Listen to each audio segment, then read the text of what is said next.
You're listening to the Retirement Solution Podcast with John Hicks. Helping you solve the retirement puzzle. Welcome to the Retirement Solution with John Hicks.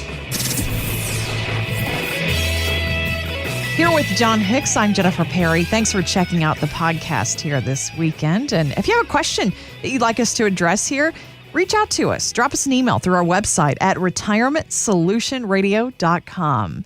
And we love talking real life here on this show, John. And real life lately has been a little unpleasant. It's been a little different, just not being able to take a trip like we once did. It's not feeling as safe anymore. A lot of people still working from home, even though things are reopening. I mean, life is just different. It's been different for grandparents too, with their grandkids. Absolutely. I was thinking about this. My dad, and many of you may have heard the story before, maybe even know my dad. So, my dad had a stroke a couple years ago, and he's been unable, to kind of do his own thing. So we have him at the VA, I guess the care facility in Radcliffe, or right outside of E-Town, and he's been there. And we have not been able to see my dad. The last time we saw my dad was basically the very end of January. Oh. Wow. And so the one of the greatest things about, because my parents are from Owensboro, Kentucky, that's where they always were, and when he was able to be admitted to this facility to give him the care that he really needs, that frankly he was a veteran, he deserves. Yeah, absolutely. Since we were finally able to get him into that facility in January or the end of last year,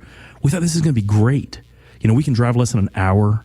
My kids can hang out with their grandfather, get to learn a little bit more about him, because he still has so many of his faculties. He still has great stories. He still has real wealth of wisdom, to give to my kids, my two little girls, and they love him. Uh-huh. They sit in his lap, and they tell them stories and all these kind of things. But they have not been able to see my dad in almost 6 months, as close as he is. And my mom has not been able to see him since I think the middle of February, or maybe the end of February. And for couples who've been married that long, it's just heartbreaking. This is going to be their 47th wedding anniversary this year. Oh, man. And so that's one of those things where it's been tough. But but it's amazing though what we've learned to try to do to kind of compensate from that. The kids make, flowery cards, that they did that for Father's Day. They're going to send to him, for this upcoming week and things like that. We try to send them little things as we can. So, send them things from Amazon, says, the kids miss you and thinking about those kind of things. Yeah. But, it's been tough. So I think that a lot of us, as we're going through this, I'd love to hear other people's stories. How are ways that you're connecting with your loved ones during this period of time? I mean, people that you may have been intimately close to, that just because of the fear of this, virus and just this situation we're going through, you haven't been able to see them. I think I would love to hear that because I think those can be really good things for all to learn from. Yeah. Well, the Next Avenue website recently published this list of the things that you can be doing via FaceTime with your grandkids that maybe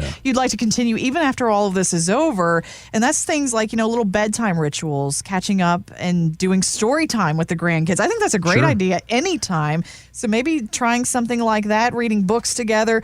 Board games are back too right now, and I love that idea. If you want to try that, I think some of that's really good. And actually, just because my dad's impaired, vision, my kids, my 10-year-old Maddie, she's such a smart little girl. She takes after her mother. She's clearly she's great. Obviously, she's just not taking after me.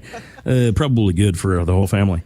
But she's actually read stories to Granddaddy on FaceTime. I love that. And he gets to see her face, and she gets all giggly, because she knows that she's getting that attention. And it's great.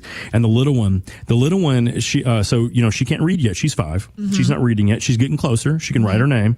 Not reading yet. She actually, and Jennifer, this has actually happened. She's actually, because she loves watching the cooking channel with me. She loves watching Beat Bobby Flay. She loves all these things. But so she's really good, as long as someone helps her measure things out. She's really good at making brownies. Nice. She actually got on FaceTime with my mother. And Gigi, which is my mother-in-law, got on FaceTime with both of them and showed them how she makes Allie's famous brownies. Oh. So she was able to do that because she's like, well, I want to show Daddy that I can beat Bobby Flay. And here's what she said, though, because he can't.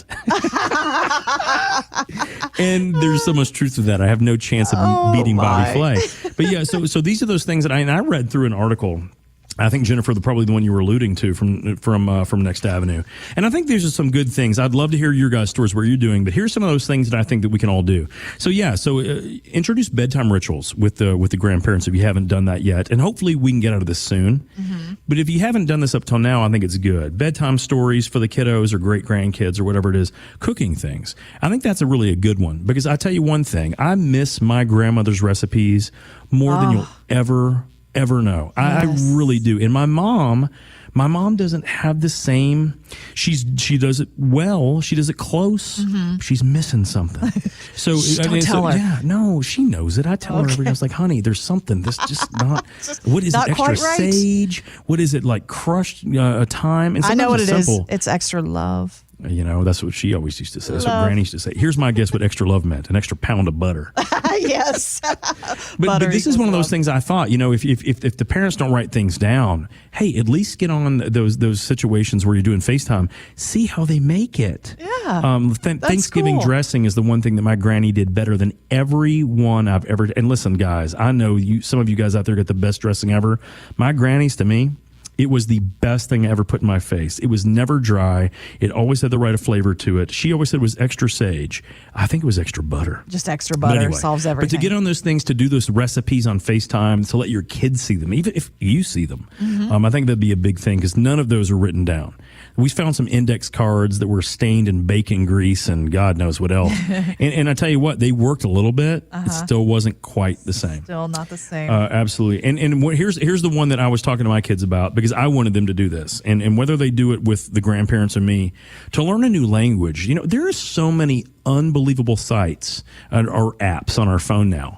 Babbel's one of those, Jennifer, that I've been checking into. Okay, there's a couple of other ones. One's called like Duolingo or something like that, like speaking another language. All right. Now, not to be confused with Dua Lipa, yes, who I think is a pop singer. Yeah.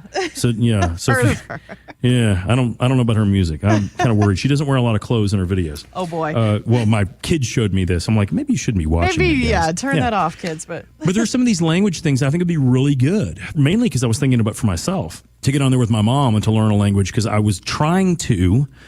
For my parents' anniversary, I was trying to get them both on a cruise to go somewhere like near Greece. And I thought, man, how great would this be if we could learn to speak Italian or Greek or learn those types of things. But to do those types of things, I think it'd be start neat. Planning for a trip again, when you're ready. Yeah. That would be cool. Because at one point in time, we will either have a vaccination or we will have an ability or we will have an antibody or something to get through this. Mm-hmm. So hopefully the one thing we've had the opportunity to do, guys, hopefully we've had the opportunity to think about the things that we miss the most. And so if you're going to think about retirement, if you're going, or you're already in retirement, either way, what I want you to do is I want you to maximize the time we do have left here, right? Yeah. And so even though we've had maybe a 3 or 4 month hiatus of the things we'd like to do, maybe we took a different stock in the things that we really love, the things that we really miss. No one missed me. But the idea was, but what are the things that we missed? What can we do to change it? What I would want everyone to learn from this is the things that they really cling to, they hold on to, or they miss the most. I want you to spend your time. Frankly, I want you to spend your money working towards those things. Mm-hmm. All you have to do is have a plan that allows you to do that comfortably. If you have that, guys, not only are you going to come through this, you're going to flourish through this. You're going to have a much better life, and hopefully you have much better connections, much better family relationships than maybe you ever had. Because you finally had that time away to realize, man, my life wouldn't be the same without those people. Yeah. And maybe you're willing to do a little bit more and do what we're here on all Sunday mornings to think about, which is why we're here, what we really need to serve, who we need to pay attention to, and make sure we're doing what's right for us and our families at all periods of time.